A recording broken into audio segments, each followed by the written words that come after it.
Hello everybody, this is my second video. I wasn't planning to do another response to the guy I spoke about before in my last vlog. The guy who had made the video about his weight and how he didn't feel comfortable in his skin, etc. But he ended up posting another video, and he used part of it to respond to comments that he received from people.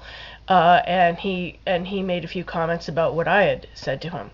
So I wanted to respond to a couple of the things that he said because I completely disagreed with it. And while I respect everybody's opinion and their right to live their life the way they choose, I have my own opinions too, and I would love to share them with you. Okay. So anyway, one of the things that he spoke about, that his weight was a problem in his life, was health. He said that he had suffered quite a few health problems due to his weight.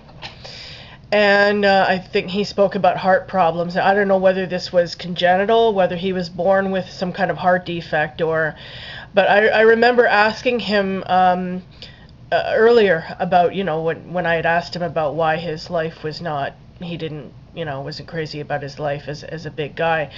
And he had said that a lot of his heart problems are a result of his constant weight fluctuations and dieting and stuff like that. And I mean, there you go, right there. What does that tell you? Health is a big thing. Everybody talks about how being overweight is being unhealthy. You're sacrificing your health. You're putting your life in danger by being overweight. Blah blah blah. But the truth of it is, the fact of it is, and if any of you do any research on obesity, on being overweight, whatever, the real medical data that's out there, it's not the weight that is the health problem. It's the constant yo-yoing and the fluctuations and the starvation and the binging and all the disruption that you cause to your body that causes the health problems. It's not the weight. I mean, if you had a choice between starving yourself, potentially losing weight temporarily, because it never stays off. When you starve yourself like that, believe me. I mean, I've been on every diet under the goddamn sun. I've starved myself. I've lost tons of weight, okay? And it's always come back. And it's because you cannot keep up that kind of starvation diet your whole life. It's just impossible. You can't do it. And when you deprive yourself of food, the next time you eat a normal diet, your body clings to every single calorie that you ingest, and it makes it even more difficult to lose weight, which is why most people end up gaining weight after dieting rather than losing weight. And because most people refuse to give up and refuse to, give up the dream of being a thin person and keep constantly going on and on and on and off and off and off these diets, that's what causes the health problems. Now, if you had the choice between being detrimental to your health and possibly losing weight temporarily, or staying at a weight that maybe you're not, 100% okay, I'm not crazy about being this big, but at least I'm healthy. At least, my heart is okay. My blood pressure is stable. I don't have high cholesterol, whatever. If you had the choice between being healthy and big or unhealthy and thin, what would you rather be? And most people would choose the unhealthy and thin, which is really sick, which just goes to show you how sick society is. That it's thin at any price. Thin is worth everything. It's worth putting your life in danger. It's worth, just any cost. That's what most people think. Most people are willing to pay that price. I mean, and let's not even talk about gastric bypass and all these extremely dangerous surgeries. And even those aren't a guarantee. I mean, look at Carney Wilson. okay? She went through this whole she even televised her surgery. That's how, adamant she was about getting it. And she lost the weight, had a great time posing in Playboy with her new thin body, which lasted about 20 minutes. And then now she's, chubby again. She's by no means obese. She's, a little plump, and she's still cute. She's a cute girl. But, she hates herself. And I've seen her go on Dr. Oz and talk about how she, can't stand being big, and how she wants to get down to her, the surgical, post-surgical weight and everything. It's ridiculous. I mean, if you want to put yourself through that, go ahead. But, if you've been big your whole life, and this is what you say, you're going to be big your whole life, except for maybe random periods of, relative thinness in between. Just, my advice to you, you probably won't take it. My advice to you is just accept yourself and be happy with yourself the way that you are. That's all I have to say about that. Now, another thing about thin. One of my Facebook friends posted a link to a video by this doctor, this, supposed genius, when what he was talking about was just common sense. But anyway, this doctor posted this video that's apparently, I guess, has gone viral on YouTube or whatever. But he talks about how, the magic pill for health is, and I cannot argue with this, makes perfect sense, is to move for at least half an hour every day. And even for an hour is even better. Now, I mean, is this rocket science? I move minimum a half an hour every day. I go walking in Hyde Park every day. I'm usually there for an hour, hour and a half. Never mind an hour, half an hour. But the thing that really irked me about this video is there's all these nifty little animation and blah, blah, blah, and this and that. And then there was a quote from somebody saying that even overweight people can benefit from half an hour of exercise every day. Even overweight people, like the fucking bottom dwellers on the health chain, right? Never mind, even the people who drink a 2-4 every day. Never mind, even the people who smoke 2 packs of cigarettes a day. Never mind, even the people who've got their face in a pile of Coke every day.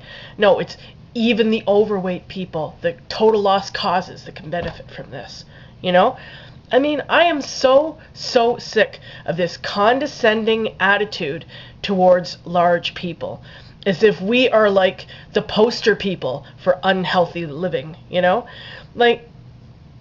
give it a rest already, I'm sick of it. Just shut the fuck up, okay? Now, anyway, yes, another thing I wanted to speak about that this guy was talking about in his video was how bullying, how overweight kids go through bullying in school, and how, he talked about how he had been bullied and how he dealt with it. And he said, well, how would you feel if your kid came home from school crying that, they'd been teased because they were overweight? Well, let me tell you how I would feel. I would not be happy about it, obviously. But my reaction to her would not be to go on a diet. Because this guy said, well, wouldn't it be easier to just lose the weight so you wouldn't be bullied about being overweight? That is, I'm sorry, that is totally backward thinking. Why would you think that is the solution? And why would you think that is good advice to be giving your daughter? And what makes you think that even if she wasn't overweight, she's not going to get teased or bullied at school? What if she came home from school crying, saying, if she wore glasses and said, Daddy, they called me Four Eyes at school? What would you say to her? Would you say, oh, honey, that's okay, don't worry, we'll just go and get you some contacts so they won't make fun of you for your glasses. You won't have to wear glasses anymore. Or what if she came home crying because she was a little on the short side and they called her shrimp? What would you do? Would you say, oh, that's okay, honey, we'll go to the shoe store and get you some platforms or some stilettos or whatever so they won't make fun of you because you're short? Don't you see how unhealthy and how psychologically negative that is for your child? What would you be teaching your child? You're teaching your child that, well, I better conform. I better be exactly what people want me to be, or else they're not going to want to be my friend. They're not going to want to play with me. They're not going to want to have anything to do with me. So I better just be exactly what they want me to be. I mean, I would rather die than give my daughter advice like that. I mean, that is just horrific. I mean, my reaction would be to go to the principal, talk to the principal about the bullying, and say, this is unacceptable. This is not going to go on anymore, and you better talk to these students, or I will talk to the students, and I will talk to their parents, and this is going to stop. And I would not let it go. I would have it in my teeth like a fucking dog. And, I mean, why isn't the solution to force the bullies to stop their behavior? Why isn't the solution to force the bullies to respect other people? Well, I know you can't force people to respect others, especially some. They're totally hopeless. But, I mean, at least make that a policy. Zero tolerance for bullying in school. How about that? Wouldn't that be better than telling your daughter to go on a diet and lose weight so the other kids won't tease you, and maybe you'll get a boyfriend, and maybe you'll have more girlfriends, maybe more people will want to hang out with you? I mean, that's pathetic. That's really, really pathetic. And another thing he said was that a lot of people justify their weight, or they make excuses, or this and that. Listen, first of all, I don't have to justify myself to anybody. If somebody doesn't like me, there's the door. You can go. I've got no time for people like that in my life. People who want to force me to justify myself to them. I'm a human being. I am who I am. I'm not perfect. Neither are you, and neither is anybody else. And you better accept it, or you can walk out the fucking door. Nobody is going to make me justify myself. I am who I am, and that's the way it is. I've accepted the fact that I'm going to be a big woman for the rest of my life. I don't know if I'll always be this size. I might be smaller. I might be bigger. I don't know. I don't plan to lose weight. I'm not going to put myself on another starvation diet, that's for sure. But I live a very healthy lifestyle.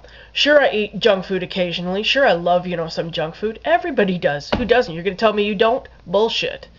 I mean, it's common sense. Common sense, people. You do not have to hate yourself for being overweight. Okay? Oh yeah, another thing about the health thing. How, a lot of these, people who are workout freaks, say, oh, I go to the gym, I work out, I do fucking, taekwondo, I do this and that, whatever. I'm a fucking workout warrior, whatever, right? I've got pecs, whatever they call them. Anyway, what about the cases of these marathon runners who drop dead, I want a medical professional to explain this to me. If working yourself out to death is great for you, then how come it killed these people? I did a little bit of research about this on the internet. Happens a lot to marathon runners for some reason. There was a 28-year-old woman named, what's her name? Cynthia Lucero, and she died in the 2003 Boston Marathon. And she was 28 years old. This is a 28-year-old woman who you would expect would be in the peak of physical fitness. She's a fucking marathon runner. She dropped dead. Apparently it was from drinking too much fluid or something like that. That was, I guess they did an autopsy and decided that was the cause of her death. But I mean, so what's all this bullshit about how, working out and all this stuff is so great for you if it can fucking kill you if you overdo it, And it's not the only case. There was Little Rock Marathon, Chicago Marathon, and in the U.S. Men's Olympic Trials, deaths from of marathon runners. So, I mean, people put themselves in all kinds of danger in their zeal and their obsession to lose weight, and it's just not necessary. You can love yourself the way that you are. You can find somebody who will love you for the way that you are. I'm married. I have a child. I love what I do for a living. I don't make a lot of money at it right now. I wish I made more. But anyway, I love what I do. I have a great life. I mean, I have no complaints.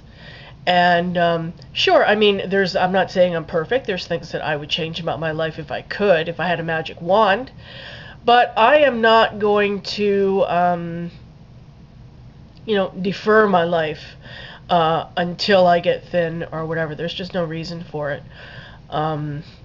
It's just a waste of my time. It's a waste of my life, and I'm mature enough now to realize that. I'm 47 years old. I think the guy in the video said he was 30, 36 or something. Maybe you'll, grow to change your attitude a bit. I hope so, because you constantly, put yourself down and beat yourself up and set impossible expectations on yourself.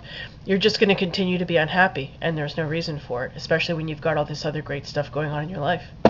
So anyway, like I said, everybody has the right to choose what they want to do with their life. I'm just stating my opinion. Okay, so I guess that's it for today. I'm probably going to do a video on the freak show phenomenon, because I was watching one of those TLC shows on the weekend, or on the weekend, no, earlier this week. TLC, A&E, one of those shows where they do, it's like reality show fucking mania on these channels. And it was one of these like fat freak show type shows where it was called My 600-Pound Life. And it was about this woman who had gastric bypass, and it's about her 7-year weight loss journey. Okay, so I will probably do a video on the whole freak show phenomenon, because I think it's bizarre. It's very it's just disturbing to me how these kind of shows are aired on TV, and how these people's private lives are just put on display like they're a bunch of circus freaks. I think it's pretty horrible. But anyway, so I will see you next time. I hope you guys have a great week, and I'll see you again. Bye.